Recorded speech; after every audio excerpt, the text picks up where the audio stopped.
அவங்க தயவால தான் நம்ம ஆட்சி நடக்குதான். மக்கள் தயவால இந்த ஆட்சி நடந்துகிட்டு இருக்கு.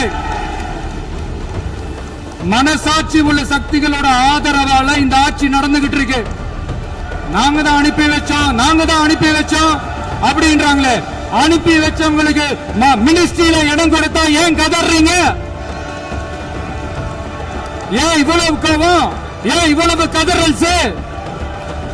இதுல இன்னொரு முக்கியமான விஷயம், மார்க்சிஸ்ட் கம்யூனிஸ்ட் கட்சி நமக்கு ஆதரவு கொடுத்தது சுயேட்சையா எடுத்த முடிவுன்னு சொல்றாங்க.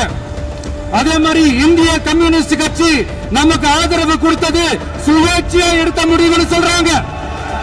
இதுல எங்க இருந்து நாங்க தான் அனுப்பி வச்சோம்னா புரியலையே. மக்களுக்கு நல்லா புரியும், எல்லாத்தையும் தெளிவா பார்த்துக்கிட்டு இருக்கிறாங்க.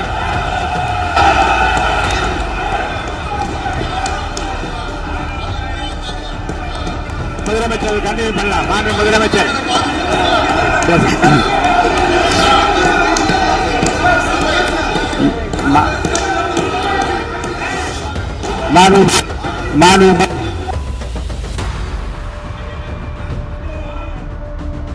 இந்த சமூக நீதி அரசுன்னு சொல்றவங்களை பார்த்து கேட்கிறேன், நம்ம பட்டியலின சகோதரர்களுக்கு எத்தனை அமைச்சர் பதவி கொடுத்தீங்கன்னு கொஞ்சம் சொல்ல முடியுமா?